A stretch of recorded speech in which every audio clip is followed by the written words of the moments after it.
Boa noite, queridos. Paz de Cristo. Tudo bem com vocês? Será que você pode virar para alguém que está do teu lado e dar um sorriso de máscara? Um sorriso com os olhos. Eu gosto de falar sorriso com os olhos, né? Já que não está dando para a gente sorrir agora, né? De modo literal, a gente pode sorrir com os olhos, né? É uma maneira de a gente demonstrar que a gente gosta, que a gente ama, que a gente respeita. Opa, nunca mais terá sede. É isso aí, é isso aí. Ele chegou e falou: quem beber dessa água, né? Beber logo para ver se Deus me dá uma unção para pregar aqui. Sempre uma alegria estar aqui na Igreja Batista Monte Oreb. Pastor Paulo é um pastor que eu respeito, é um dos meus mentores e me dá conselhos sobre tudo na minha vida. E eu não tenho mais viajado como pregador evangelista, porque como eu estou pastoreando na nossa igreja, eu entendo que a gente tem que se dedicar àquilo que Deus, né, nos deu como meta, e se a gente ficar tentando fazer tudo ao mesmo tempo, a gente acaba, né, e aí porque sobra um tempo menor para a família, né, então eu só estou vindo pregar mesmo aqui na Igreja Batista Monte Oreb e esporadicamente numa outra igreja, quando o pastor Silas pede para eu ir pregar, mas eu estou pregando lá para o mesmo povo. Não deve estar aguentando mais me ouvir, porque o mesmo, né? Pregando, mas sempre que eu venho aqui, eu sinto alegria muito grande no meu coração, porque uma das coisas boas do ministério evangelístico é você ver a transformação que Deus faz na vida das pessoas. Pessoas que num tempo anterior te procuraram e estavam num estado muito difícil, de crise, de enfermidade, seja da alma, do corpo, do espírito, e aí você vê, depois de algum tempo, você retornar e encontrar essa pessoa saudável, na presença de Deus, com a sua família abençoada. Então isso nos alegra profundamente, e por isso todas as vezes que eu vejo e revejo alguns aqui, vocês percebam que alguns eu começo a citar pelo nome aqui já, né? Porque a gente vai tendo um relacionamento, vamos vendo o agir de Deus, o caminhar de Deus. Eu queria, antes de compartilhar uma rápida palavra que Deus colocou no meu coração, te pedir, fazer um pedido para você, que eu sempre faço quando eu estou aqui. Nós estamos vivendo um tempo muito importante de rede social. A rede social hoje é uma ferramenta poderosíssima de comunicação. Hoje é praticamente impossível uma pessoa que não tenha um celular e não esteja linkada em algum tipo de rede social. A rede social hoje, ela permeia todo mundo, né, as informações e tal. E aí a Igreja Batista Monte Oreb, como você está vendo aqui, ela é uma igreja muito forte nas redes sociais. Deixa eu te falar uma coisa: nesse tempo de pandemia, eu ouvi de muitos pastores a dificuldade que tiveram com o retorno dos membros, das pessoas que frequentavam a igreja. Por quê? Porque como a igreja não tinha um trabalho voltado para as redes sociais, a igreja se distanciou das pessoas. Então as pessoas começaram a se acostumar a não estarem na igreja, Dani. Começaram a se sentir bem. Estou de boa, ninguém me procura, eu também não procuro ninguém. Então fica assim. E aí o que aconteceu? Quando terminou a pandemia e retornou as igrejas, retornaram às atividades presenciais, muitas igrejas, pasmem vocês, fecharam. Lá em Itaboraí, eu estou falando isso no YouTube até com muita responsabilidade, porque esse culto está sendo transmitido. Lá em Itaboraí eu soube de pelo menos 5 igrejas que fecharam e não abriram mais. Igreja que fecharam. Você sabe que um pastor de uma igreja chegou para mim e falou: eu sou pastor, minha igreja fechou, eu estou aqui para ser membro. Um dos motivos pelos quais foi o quê? Não manteve uma comunicação. Então a Igreja Batista Monte Oreb faz isso com maestria. A turma que trabalha aqui, vocês viram essa, a divulgação aqui, os posts aqui, divulgação dos cultos. Que coisa fantástica, feito com câmera, com qualidade, né? Um som bem legal, com um sistema gráfico bem elaborado. Então você pode apresentar a igreja para um vizinho teu, para um amigo teu, para alguém que faz parte do teu relacionamento social, dizendo: você quer conhecer minha igreja? Não deu para ir lá ainda, rapaz. Aqui, vou te mostrar o YouTube aqui, YouTube da Igreja Batista Monte Oreb, YouTube Igreja Batista Monte Oreb, Facebook Igreja Batista Monte Oreb, a logo da igreja é bem definida, tá? E o Instagram da igreja, @Igreja Batista Monte Oreb, tudo junto. Você vai mostrar para essa pessoa como que a igreja é relevante, como os eventos da igreja são abençoados, como tem unção aqui na ministração do louvor, na palavra, como a igreja é séria, como a igreja tem os seus departamentos atuando né? Aqui você vê, tirando aqui, eu acredito que o departamento infantil que ainda tem alguma restrição, todos os outros departamentos já estão aqui a toda funcionando. Isso tudo é porque a igreja tem esse trabalho e manteve essa comunicação. Então, deixa eu autorizar vocês aqui, o pastor me autorizou a fazer isso. Se você tem celular aí agora e você não se inscreveu nas redes sociais, eu te dou 1 minuto, contado no relógio, a partir de agora, para você pegar o teu celular e entrar aí no YouTube, se você tiver internet. Nós vamos combinar aqui, o Hugo já falou comigo, não hoje que não dá mais tempo, mas vamos ter um jeito aqui de liberar uma senha por um tempo para todo mundo, porque tem alguns que estão, eu estou com o celular, mas estou sem crédito aqui. Então, para todo mundo, vai liberar uma senha da igreja para todo mundo, pá. Mas se você tem aí algum crédito que possa entrar na rede social, está aí ativo, Facebook, Instagram ou YouTube, entra pelo menos aí só e se inscreve no canal da igreja. Eu queria que você virasse para alguém e falasse assim, se não fizer, você vai ficar sem graça. Fala para alguém aí do lado, para ver se ajuda. Faz aí. Isso aí, estou esperando. Eu não estou fazendo porque eu já tenho, tá? Eu já tenho tudo logado. Até no meu iPad aqui eu já tenho logado. Isso aí, se inscreve. E não se inscreve só não, manda um oi, se comunica com a igreja, se tem algum motivo de oração, tem alguma coisa que você precisa, que a igreja pode fazer, porque a igreja é a maior agência de Deus aqui na terra, é a igreja. Então às vezes, né, Alex, uma palavra que você vai receber aqui num direct, que você vai mandar, rapaz, eu estou passando isso aqui, e aí alguém da igreja aqui, que vai estar cuidando, vai te dar uma palavra, vai pegar o teu contato, vai te ajudar. E quem de nós em algum momento já nos sentimos tão sozinhos, que a gente estava precisando de uma palavra amiga, de um abraço, de um olhar carinhoso, e a igreja pode fazer isso de maneira virtual, mas pode, entendeu? Então, quem entendeu esse recado aqui, diga amém, por favor. Amém. Isaías 53, a partir do versículo 1. Isaías 53, a partir do versículo 1.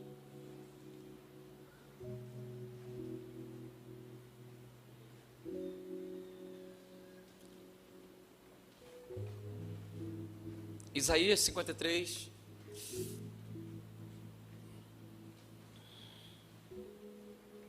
Quem achou, diga amém. Quem tiver sem Bíblia, acompanha pelo telão aqui que está no telão. Quem deu crédito à nossa pregação e a quem se manifestou o braço do Senhor? Porque pode seguindo, porque foi subindo como renovo, com raiz de uma terra seca, não tinha beleza nem formosura, e olhando nós para ele, não havia boa aparência nele para que o desejássemos. Experimentado nos sofrimentos. Pare aqui. Em algumas versões aí você vai encontrar homem de dores. Eu quero falar com você sobre como vencer a dor. Todos nós, em algum nível aqui, já experimentamos algum tipo de dor, ou alguns aqui estão nesse momento exato experimentando. A minha primeira percepção de dor, que eu me lembro, a minha primeira percepção de dor, porque eu naturalmente já tinha sentido dor antes disso, mas a minha primeira percepção de dor foi quando eu tive um furúnculo.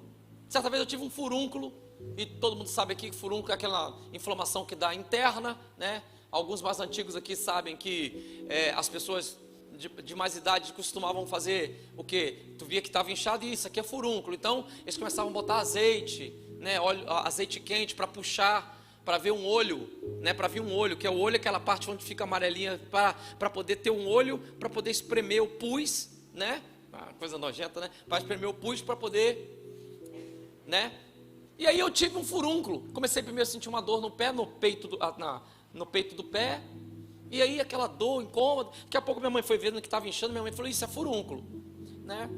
E aí minha mãe falou, não, daqui a pouco vai aparecer o olho. Aí botava azeite disso, botava azeite daquilo, óleo ungido, azeite de dendê, porque minha mãe é baiana. Botou tudo quanto é azeite e o olho não apareceu. O meu furúnculo, o olho dele era cego. Não, porque tinha um olho que aparecia, o meu não apareceu, era cego o meu. Aí ficou aquele negócio, esperando. Aí até que inchou muito e não aparecesse o olho. Aí minha mãe falou, Tim, para o meu pai, que minha mãe chamava meu pai de Tim. Minha mãe perdeu um dinheiro, para você ver como é que é bom. Minha mãe perdeu um dinheiro, meu pai, porque eles podiam ganhar dinheiro hoje com Tim.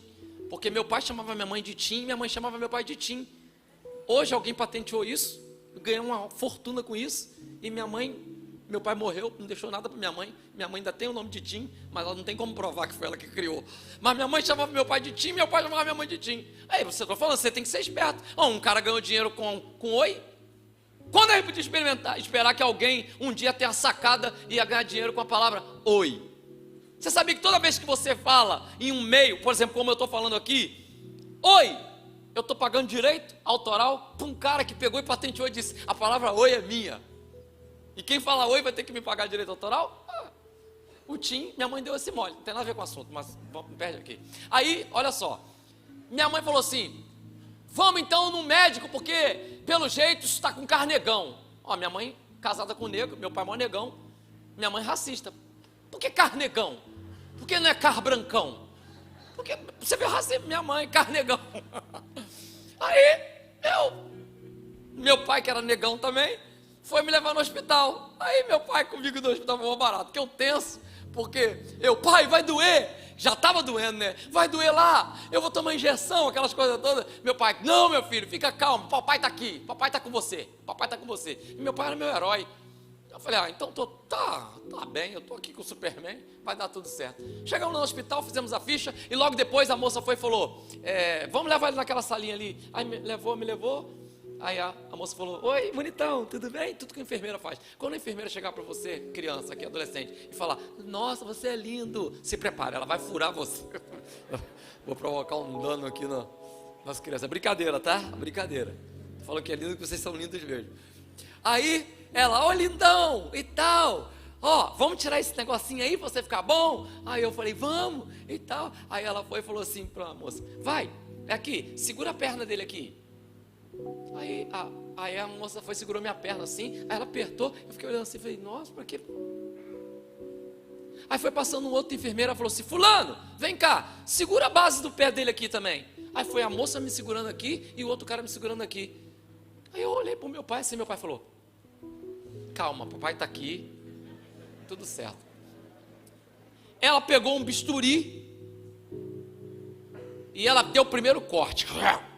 Quando ela cortou, eu fui transportado para o inferno, assim, quando ela cortou, primeira impressão que eu tive, tipo assim, Jesus voltou, eu fiquei, já estou na antessala do inferno, porque foi uma dor tão terrível, mas eu não sabia que o pior estava por vir, porque depois que ela cortou, eu já gritei, aí eu comecei, pai, que é igual a gente fala, a gente vira pro pai, que a gente começa a considerar que ele é inimigo, porque ele fica assim, calma, pai, meu pai, calma, papai tá aqui, mas a dor continuava, meu pai lá, e a dor também, e aí ele foi, daqui a pouco a moça falou assim, agora segura aí que nós vamos espremer, vamos tirar o carnegão, para depois a gente botar um dreno.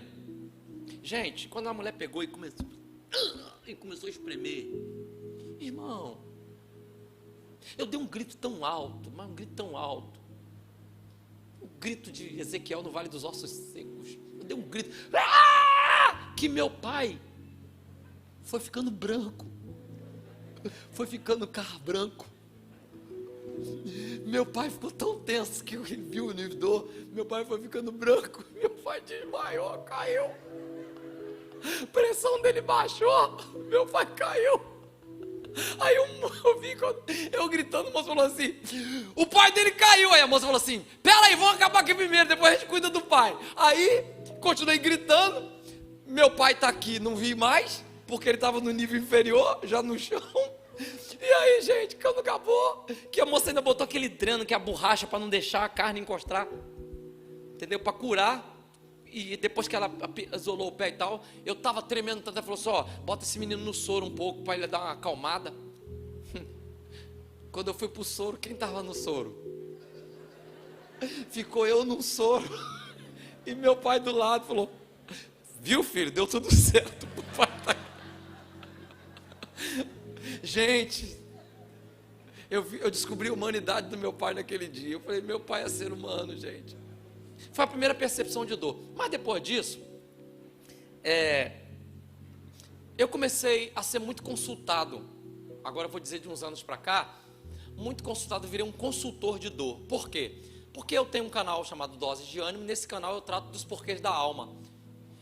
E muitas pessoas com problemas na alma começaram a me consultar. Eu tive que então começar a estudar mais sobre isso, dar um reforço na minha formação, para tentar, de alguma forma, ajudar as pessoas a terem algumas respostas, mesmo sabendo que a maioria das respostas são de ordem individual, porque cada um ser humano tem uma história.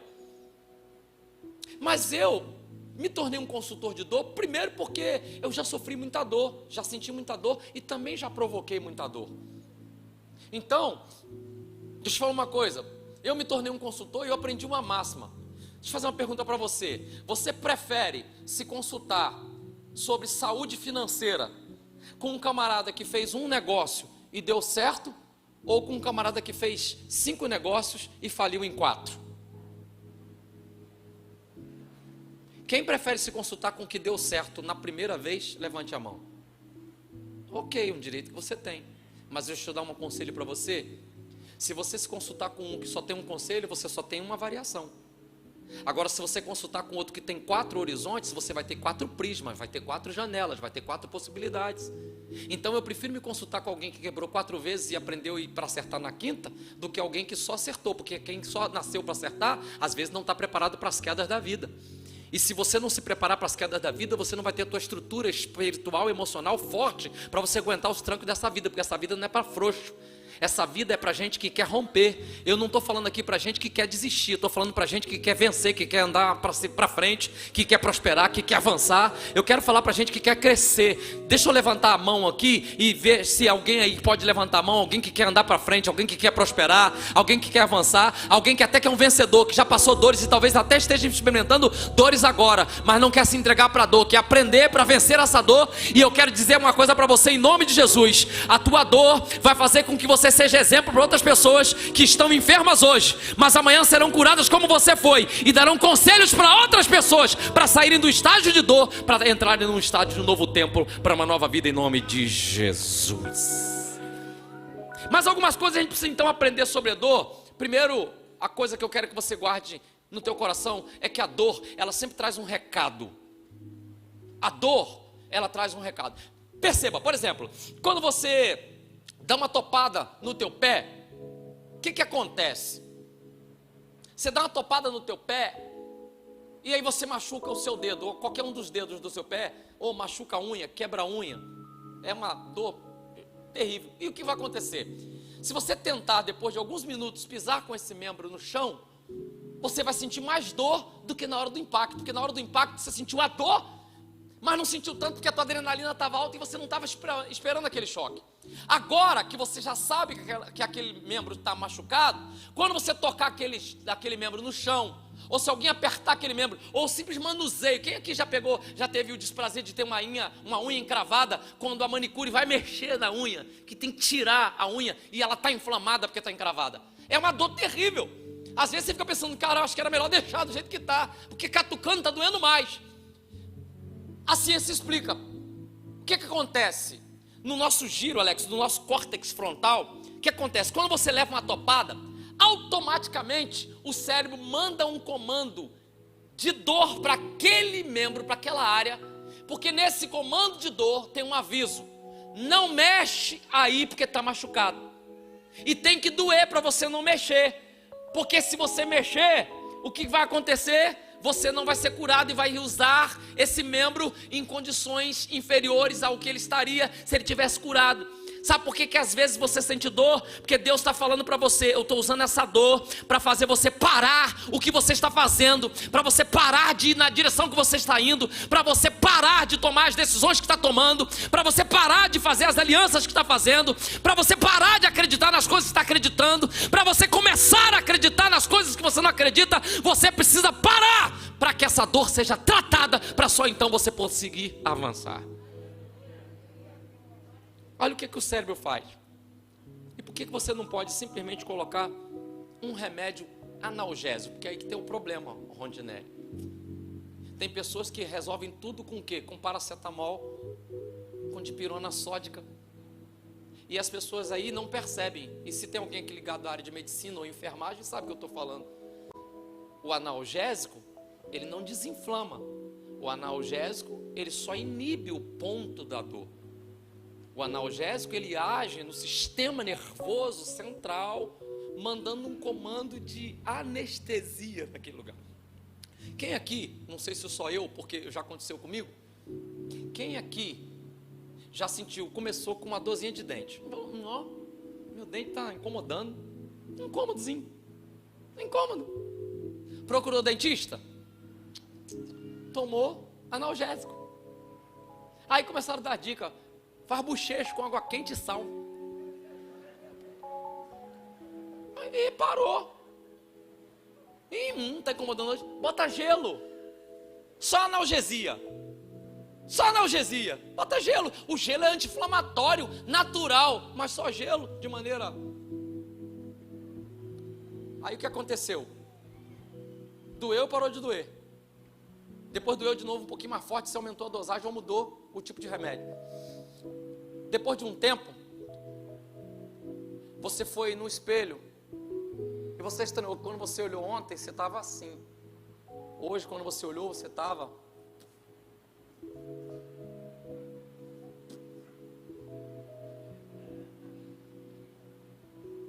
Aí sabe o que você fez? Você foi para o dentista. A dentista só mexeu assim, falou: rapaz, está com a raiz inflamada, está precisando de canal, ou o dente está perdido. Aí ela passou, aí você ficou urgente. Resolve logo, doutora. Faz isso aqui agora. Não posso, aqui é só orçamento. Faz agora. O que acontece? Se você só colocar analgésico naquilo que precisa ser desinflamado, o cérebro não potencializa a ação de cura, porque o cérebro entende que aquele problema foi tratado.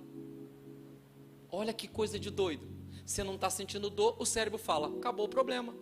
Não está sentindo dor, está tudo certo, só que continua inflamado, até o momento que você não vai ter mais controle, e o cérebro não vai poder mais dar o comando.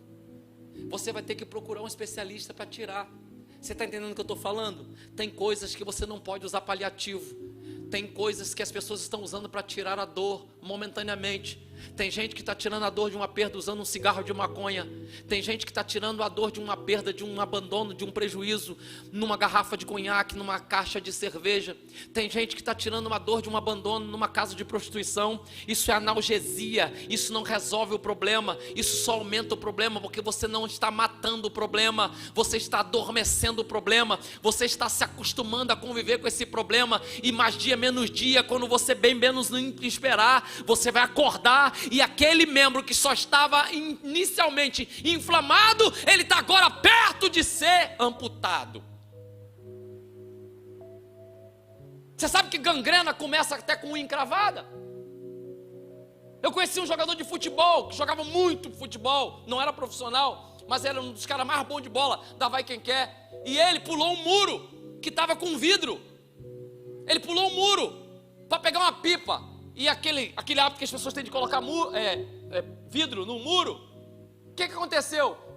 Um pedaço de vidro entrou na unha dele, machucou na hora, mas depois ele achou que tinha tratado. Passou um tempo, o pé começou a inchar. Naturalmente ele já devia ter alguns problemas também, a nível de anemia, imunidade baixa, algumas coisas. O que aconteceu? O que aconteceu é que o pé dele chegou no nível de inflamação que ele primeiro teve que amputar o pé. Depois que ele amputou o pé, ele amputou até o joelho. E depois ele ainda faleceu. Ele morreu, gangrenou um simples vidro. Deixa eu falar uma coisa para você: Satanás é especialista em fazer com que nós acreditemos que essa dor a gente trata de qualquer maneira. Existem dores que não dá para ser tratado com os analgésicos desse mundo. Existem dores que só podem ser tratadas de maneira correta pelo médico dos médicos, Espírito Santo, que pode entrar com a medicação necessária. Talvez você esteja aqui até agora deixando as suas dores do jeito que estão, mas Deus está falando com você hoje: não deixe passar esse momento. Você precisa ser curado dessa dor hoje. Aí você tem que parar. Por que você tem que parar? Porque quando você faz as coisas potencializadas pela dor, a dor, ela rouba a alegria. A dor, ela tira as possibilidades. A dor, ela tira a esperança. E aí as pessoas precisam entender que se você deixar a dor mandar em você, você vai viver desequilibrado. Olha que coisa interessante para você. A dor, ela serve para apontar para o teu propósito.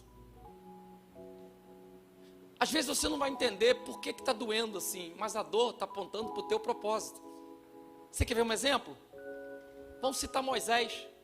A Bíblia vai dizer em Êxodo, no capítulo 2, que Moisés, ele vê um egípcio machucando um escravo hebreu.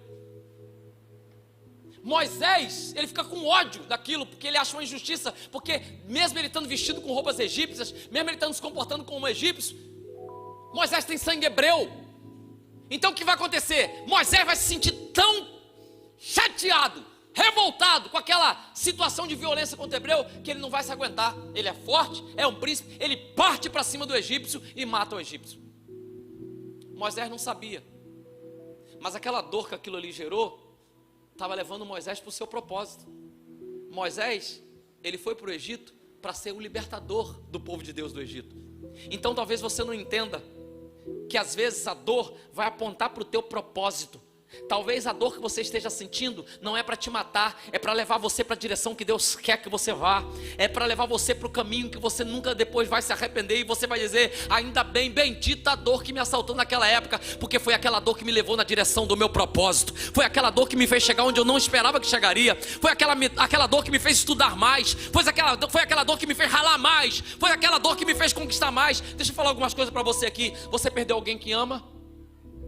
Está sofrendo por causa disso? Deixa eu falar uma coisa para você: Deus não só vai restituir o teu coração, como você vai servir de conselheiro para pessoas que perderam alguém e estão com dificuldade de sobreviver. Você vai dizer: é possível ficar sem alguém que me ama, mas não é impossível viver sem um Deus que é o Deus dono de todo o amor. Se você colocar a tua vida em Deus, o Deus que ama e que não peca, o Deus que ama e que não trai, o Deus que ama e que não engana, é o Deus que cuida de você. A tua dor vai te ajudar a aconselhar pessoas que estão vivendo dor agora. A tua dor é porque você faliu.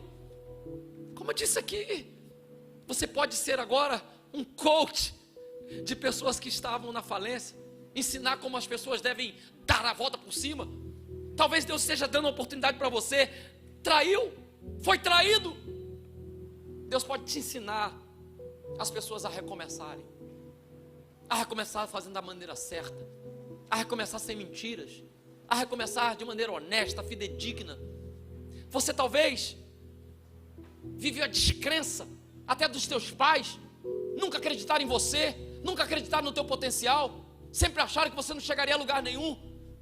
Talvez a sua dor possa servir para, nesse momento, você reconfigurar a tua rota, e você vai ser um conselheiro de pessoas que vão dizer para você: ninguém acredita em mim. Você vai dizer: eu sei o que é isso, eu já passei por isso, mas Deus nunca deixou de crer, porque Deus é o dono da fé. A fé é o firme fundamento das coisas que se espera, e a prova das coisas que não se vê. E a Bíblia vai dizer que a fé é um dom de Deus. Tem vezes que nem você acredita em você mesmo, mas pode ter certeza, Deus, que é o dono da fé, nunca deixou de acreditar que você tem potencial, porque você é imagem e semelhança dele. Ele fez você do jeito dele, então ele fez você para dar certo. Deus não tem nada em si que deu errado, e se você é uma extensão da personalidade, do caráter de Deus, você nasceu para dar certo. Então mesmo que deu errado, mesmo que para os teus pais deu errado, mesmo que para os seus antecessores deu errado, você vai dar certo. Deu errado com teu pai, vai dar certo com você. Deu errado com a sua mãe, vai dar certo com você. Os casamentos das suas famílias sempre foram deflagrados por causa de adultério, divórcio, desgraça, derrota, assassinato. Isso vai parar em você, essa dor vai parar em você, e a partir da tua vida você vai criar famílias saudáveis, filhos saudáveis, relacionamentos saudáveis, amizades saudáveis, comunhão, e Deus vai ser glorificado da tua vida a partir da tua história. Agora presta bem atenção nisso aqui, olha para mim. Eu estou correndo isso aqui, que eu quero que você raciocine. A dor, Vitor, ela serve para uma coisa também que a gente não percebe. Mas a dor, ela é uma volta ao equilíbrio. A dor, ela nos faz contas. Inclusive você tem que ter muita preocupação se você não tiver nenhum tipo de dor, Alex. Porque se você não tiver nenhum tipo de dor, é porque você nunca se mexeu. Se você não tiver nenhum tipo de dor, é porque você nunca avançou. Se você nunca teve nenhum tipo de dor, é porque você nunca ousou. Se você nunca teve nenhum tipo de dor, é porque você nunca interagiu com o ambiente. Você nunca tentou sair de uma área de acomodação. Então tem pessoas que não sentem dor, mas também não se mexem. Elas só são igual o peixe, nada. Pessoas assim não sentem dor, mas também não conquistam absolutamente nada, porque existem algumas dores que são dores do crescimento. E a dor é pedagógica. ela faz a gente raciocinar. A Bíblia vai dizer que é melhor estar em luto do que em festa, porque em festa a gente celebra, e no luto a gente pensa. No luto, um lugar de dor, a gente raciocina. A dor, ela tem que ser uma volta para o equilíbrio. Talvez você precise fazer uma contabilidade do que você tem feito com a tua vida, com os teus negócios, com a tua família, com as palavras que saem da tua boca, porque feito isso, você vai ver o porquê da tua dor estar aí doendo dentro de você. Deixa eu usar outro exemplo bíblico aqui. Abraão, pai da fé. O camarada que tinha tanta fé em Deus que ele ouviu Deus pela primeira vez, e pelo menos a Bíblia vai dizer que foi o primeiro contato que Deus teve com ele, e Deus vai falar: Abraão, sai da tua terra, do meio da tua parentela, para a terra que eu vou te mostrar. E ele sai de Ur dos Caldeus, onde seu pai Tera era um cara efetivamente rico, bem estabilizado economicamente, chefe de uma grande clã. Abraão vai sair porque Abraão creu. A Bíblia vai dizer: pela fé, Abraão saiu da sua terra para uma terra em que ele nunca veria com seus olhos humanos. Abraão, ele tem entre seus atributos a personificação de Deus. Se você for ver a parábola do rico e do Lázaro, você vai ver que chamam Deus, a personificação de Deus, de Pai Abraão, porque Abraão simboliza a magnitude da fé, o relacionamento muito mais do que o natural com Deus. Abraão, entre os seus atributos, é chamado de o pai da fé. Você sabe o que é um camarada que tem, depois do seu nome, antes do seu nome, a alcunha de pai da fé, que é o firme fundamento das coisas que se esperam, que sem a fé não se agrada a Deus. Então, se você pensar, Abraão é aquilo que nós queremos conquistar a nível de fé. No entanto, a Bíblia vai dizer uma coisa muito interessante. Eu amo a palavra de Deus, e tem muitas pessoas que não vivem uma vida abençoada porque não procuram ver na palavra de Deus coisas que são simples para a nossa vida, para o nosso dia a dia. A Bíblia vai dizer que desde que Abraão sai de Ur dos Caldeus, olhe para mim aqui, aguça seus ouvidos. Desde a primeira vez que Abraão ouve Deus e sai da terra dos caldeus para a terra que Deus vai lhe mostrar, a Bíblia diz: e chegou Abraão em Neguebe, e ali ofereceu um altar ao Senhor. E saiu de Neguebe e foi para Gósen, e ali ofereceu um altar ao Senhor. E saiu dali e foi para os carvalhais de Manre, e ali ofereceu um altar ao Senhor. E chegou no Egito com Sara e com a sua comitiva, e ali ofereceu um altar ao Senhor. Abraão era um homem de altares. Todos os lugares que Abraão chegava, Abraão oferecia um altar ao Senhor como tributo de reconhecimento de que ele tinha chegado até ali, que ele tinha conseguido chegar até ali, porque a boa mão de Deus o tinha ajudado, porque Deus o tinha protegido dos inimigos, porque Deus tinha dado saúde no meio da terra desértica, porque Deus tinha enviado provisão para ele, para o seu gado, para os seus familiares. Então Abraão, num gesto de reconhecimento, todos os lugares que ele chegava, a primeira coisa, antes de fintar estacas, antes de colocar barracas, Abraão oferecia um altar ao Senhor. E aí a Bíblia diz que um belo dia Deus promete para Abraão que vai dar um filho. Sara passa na frente, Abraão tem Ismael. Ismael nasce, mas Ismael não é o filho da promessa. Mas a Bíblia vai dizer que depois de um tempo vem Isaac. E quando vem Isaac, a Bíblia vai dizer que depois que Isaac nasce, Abraão nunca mais oferece um sacrifício. Se você ler desde o nascimento de Isaac até o dia que Deus pede Isaac a Abraão, você não verá uma só vez e ali ofereceu Abraão um altar ao Senhor. Sabe o que Deus fez? Um dia como se fosse outro qualquer, talvez uma segunda-feira quente, com certeza quente, já que estavam no deserto. Deus chegou para Abraão, e percebam se não é um Deus chateado. Deus vai chegar para Abraão e vai dizer: Abraão, me dá o filho que tu amas. Porque senão, em primeira instância, Abraão provavelmente poderia dar Ismael, que era o filho B, filho de Agar. Mas Deus deixa claro para Abraão: Abraão, me dá o teu filho, o que tu amas. E a Bíblia vai dizer que Abraão aceita. Só que a Bíblia não fala sobre dias, quando Deus falou e quando Abraão ofereceu. Não tem nenhum registro histórico sobre qual a quantidade de dias que levou para Abraão aceitar o recado, levar Isaac para o Moriá para sacrificá-lo. Você já parou como é que doeu em Abraão saber que aquele filho, que era o filho da sua velhice, o filho da sua promessa, que ele pensava anteriormente, antes de Ismael nascer, que tudo que ele tinha ia ficar para Damasceno e Eliezer, que era o mordomo, o camarada que cuidava das coisas dele. Ele agora tem um filho do seu sangue, com a sua mulher, que é a mulher que ele ama. É um garoto bonito, e ele tem a alcunha de ser filho da promessa. E Deus indiscriminadamente pede Isaac de volta. Fala: Abraão, eu quero o filho que você ama, me dá esse garoto, eu quero para mim. Tu já parou para pensar quantas dores emocionais Abraão não teve nesse período? Talvez deva parar para pensar para Abraão perguntando: meu Deus, mas por que Isaac pedisse tudo que eu tenho? Pedisse toda a riqueza, eu já ando errante. Pedisse todos os bens, pedisse a minha vida, me levasse, eu já sou velho. Mas o meu filho, a única coisa boa que me aconteceu no meio dessa bagunça toda aqui. Deus pede, e não tem negócio. E se teve alguma conversa de Abraão falando: Senhor, muda, Senhor, eu troco. Se teve alguma conversa dessa, a Bíblia não registra. Eu só sei que devem ter sido dias muito difíceis e doloridos para Abraão. E aí a Bíblia vai dizer que ele leva Isaac. Aguça os seus ouvidos, olhe para cá. A Bíblia diz que quando Abraão chega, coloca Isaac.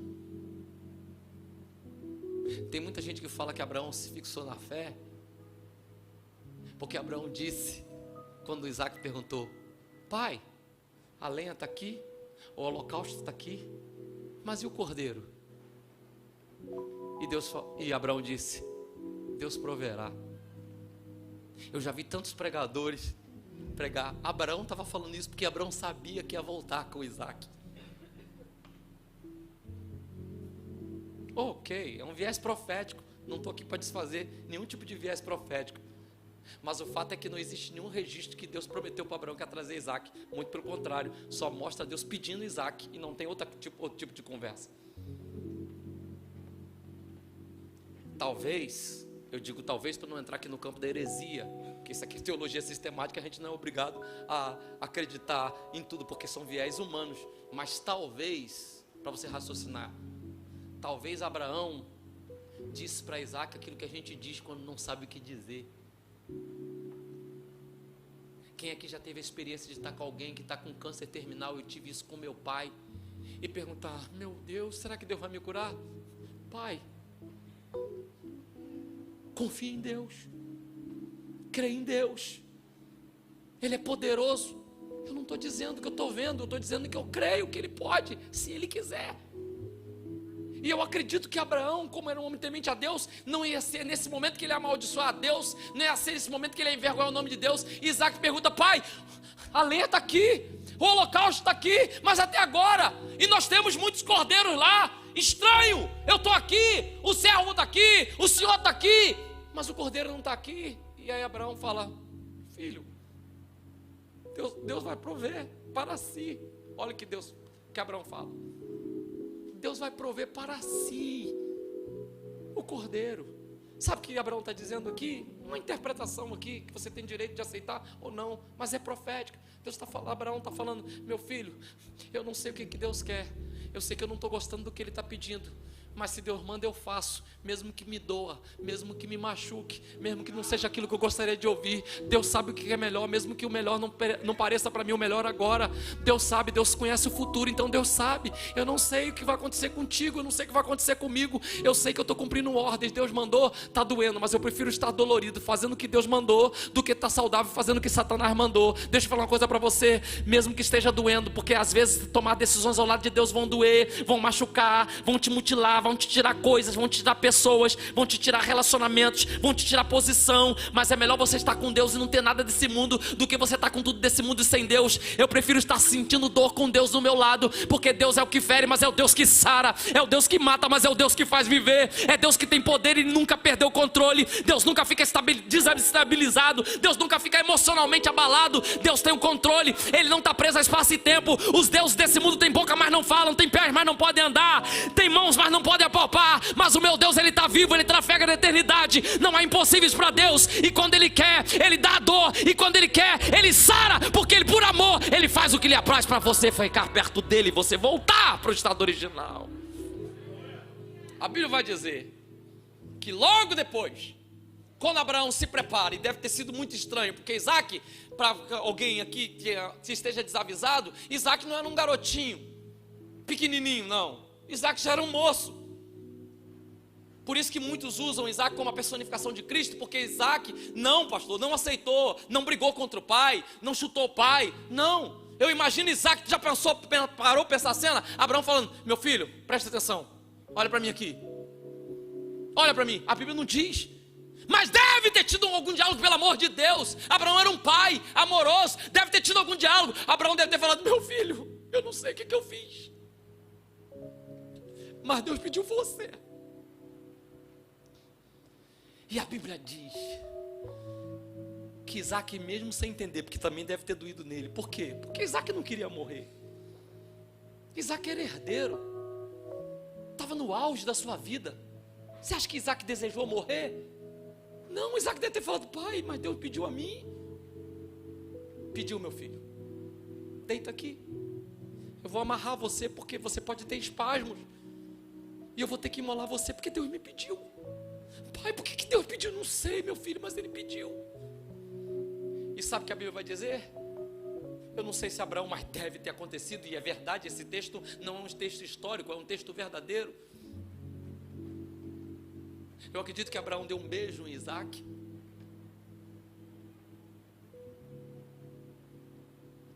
Eu acredito que Abraão falou, meu filho, está doendo muito em mim fazer isso, mas fica quietinho, fecha os olhos, tenta não ver isso aqui, vai ser rápido. E a Bíblia vai dizer que quando Abraão pega o cutelo, e é um cutelo, não é uma faca, é um cutelo, porque Abraão quer cortar o pescoço para doer menos. Quando Abraão pega o cutelo e vai cutelar, Deus fala, para, Abraão, agora eu sei que temes a Deus, eu já providenciei um cordeiro. Presta bem atenção, não existe texto para configurar isso aqui, mas profeticamente, vamos criar uma conversa aqui de Deus com Abraão.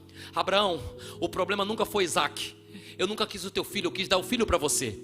O problema, Abraão, é que quando você ganhou Isaac, você esqueceu do altar e começou a fazer festa. Você esqueceu das dores de quem dependia de mim, então você conviveu em festa. Você começou a esquecer do dono da festa, daquele que devia ser glorificado, porque quando você estava na dor, eu estava com você e você oferecia sacrifícios. Mas quando você teve para você aquilo que você sonhava, você esqueceu daquele que te deu as coisas. Você esqueceu de mim. Abraão, da mesma forma que você está sentindo dor por perder o teu filho, a dor da saudade está gritando dentro de mim, porque eu sinto saudade das vezes que você levantava um altar e você subia como aroma suave de adoração a mim. Eu sentia no meu coração alegria, o reino espiritual se alegrava quando você oferecia um altar no meio do deserto, no meio do nada, reconhecendo que mesmo no meio do nada eu era o teu Deus, o teu pai, o teu dono, mas você se afastou de mim, então eu estou fazendo você sentir um pouco de dor, para você sentir um pouco da dor que eu sinto pela saudade que eu estava sentindo de você.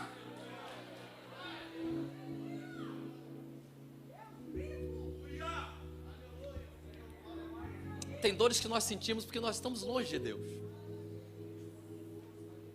Essa dor é uma dor que ela só se cura com aproximação, reaproximação de Deus. Talvez você entenda porque você entrou num nível de dor que é um perigo, que é a dor que você nem consegue mais tratar. Porque a dor da distância de Deus é uma dor que vai provocando, Maurício, desajustes, inicialmente menores, pequenos. Porque Deus trabalha com a margem de bondade tão grande que Ele dá todos os dias a oportunidade de você recomeçar. Todos os dias Deus dá, Deus mostra um sinal, Deus manda uma palavra, Deus manda alguém que te encontra, pastor, em algum lugar e diz, olha, Deus não se esqueceu de você. Você vê numa frase, num eu te amo, Deus te dá mostra todas as vezes que você tem um Deus que cuida de você. A Bíblia diz, olha para as aves do céu. Sabe o que Deus está querendo te ensinar com isso aqui? Olha, quando você não tiver nenhuma expectativa olhando para a direita, para a esquerda, olha para as aves do céu, vê se eu não cuido dela. Olha para as flores do campo, vê se elas ficam feias. Eu continuo dando orvalho, eu alimento os animais do campo, eu alimento as aves do céu, eu alimento os peixes do mar. Porventura eu abandonaria você, eu deixaria de cuidar de você? Porém, entretanto, todavia, contudo, Deus permite que você vá tomando decisões. E às vezes as decisões da tua vida te aproximam dele ou te afastam dele. E o grande perigo de se afastar de Deus, o tempo e numa distância singular, é o problema para você retornar.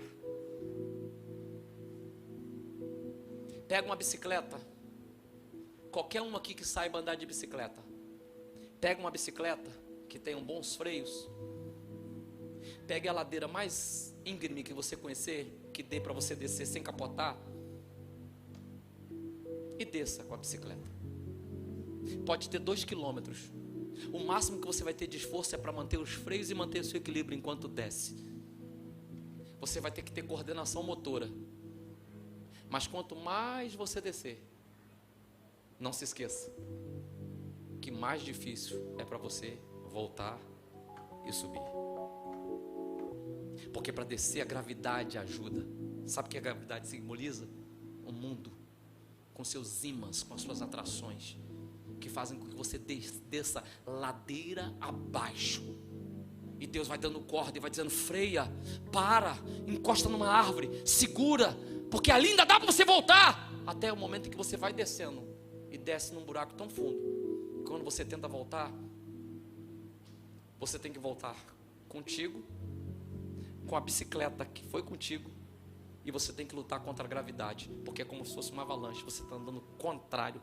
Quem se afasta de Deus está caminhando em direção a um abismo, e a volta para a direção de Deus e para o lugar de Deus é cada vez mais difícil, quanto mais distante você fica. Não tem nenhuma frase bonita para ilustrar isso. Você quer entender porque tem pessoas que vão entrando num poço sem fundo?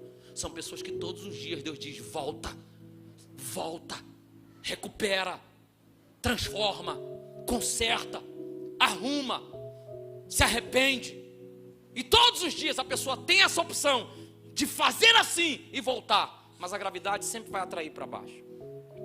Sempre vai ter uma paisagem, num horizonte longínquo que vai agradar os olhos naturais, mas que não vão estar de acordo com aquilo que Deus quer para a tua vida, para o teu coração. Eu gosto muito de brincar, e vocês sabem, eu não sou, lógico, no nível do pastor Cláudio, mas eu gosto muito de brincar, porque eu acho que brincando você tira o peso de algumas coisas e as pessoas se sentem: isso é possível para mim, então eu posso. Então a gente brinca, mas deixa eu falar uma coisa para você. Eu não tenho nenhuma maneira bonitinha nem engraçadinha de dizer para você que se você está longe de Deus, você está caminhando em direção a um abismo, e você está procurando o centro nervoso de uma dor que você não tem condições de curar sozinho. Mas 2 Crônicas capítulo 7 versículo 14 diz: mas se o povo que se chama pelo meu nome se humilhar e orar e se converter dos seus maus caminhos, então eu ouvirei dos céus, perdoarei os seus pecados e sararei a sua terra. Mas pastor, eu vou voltar com minhas dores? Como é que eu vou viver com minhas dores? Porque eu não tenho o dom da autoamnésia. Eu não posso fazer minha mente apagar todos os eventos ruins que me aconteceram, as traições que eu sofreram, os roubos que eu sofri, os danos que eu provoquei, as rupturas dos meus relacionamentos, a minha vida difícil, a minha história de violência, de abuso, estupro, mentira. Eu não posso esquecer disso. Claro que não. Mas por isso que eu comecei lendo Isaías 53.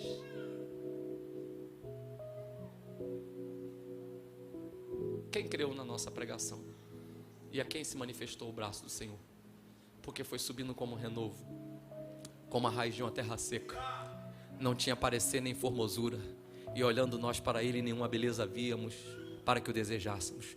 Homem de dores, experimentado nos trabalhos, alguém que provavelmente nós desviaríamos o rosto, mas verdadeiramente ele levou sobre si todas as nossas iniquidades, e as nossas dores levou sobre si. Nós o reputamos como aflito, ferido de Deus e humilhado, mas verdadeiramente ele levou sobre si todas as nossas enfermidades. O castigo que nos traz a paz estava sobre os seus ombros, e pelas suas pisaduras nós fomos sarados. Você sabia que quando Isaías profetizou, é a última palavra profética que eu ministro sobre a tua vida agora. Quando Isaías profetizou isso, presta atenção, Isaías vai dizer: quem creu na nossa pregação?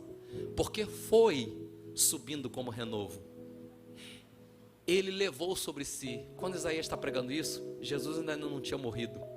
Como é que Isaías então prega? Como se tivesse acontecido no futuro alguma coisa que ainda não aconteceu, se ele está no passado. É que pelos olhos da fé, Isaías estava profetizando o que Deus com certeza faria. Eu não estou vendo, mas pelos olhos da fé eu posso ver que você pode se apropriar de coisas que Deus vai fazer na tua vida. E eu quero crer em nome de Jesus que Deus já começou a fazer. Deus já começou a conversar sobre você e sobre as suas dores. Deus talvez não esteja nem falando com você, mas está falando sobre alguém que é responsável pelas dores que você está sofrendo. Deus talvez não esteja dando nada, nenhuma palavra para você, mas está conversando sobre os seus inimigos contra você. Deus está dando um comando no reino espiritual para reverter a sentença, a situação, o quadro, para mudar a história da tua vida. Você precisa acreditar como Isaías acreditou. Não aconteceu ainda? Não aconteceu não. Nos meus olhos naturais não viram, mas pela fé já aconteceu. Meu casamento já foi restaurado. Pela fé, meus filhos vão voltar. Pela fé, minha família vai voltar para os pés de Cristo. Pela fé, eu vou voltar ao meu emprego. Pela fé, eu vou ter os meus relacionamentos restaurados. Pela fé, eu vou voltar a ter comunhão com Deus. Pela fé, eu vou deixar de viver de culpa. Pela fé, eu posso experimentar coisas que os meus olhos naturais não podem ver, mas os meus olhos espirituais podem me levar até lá.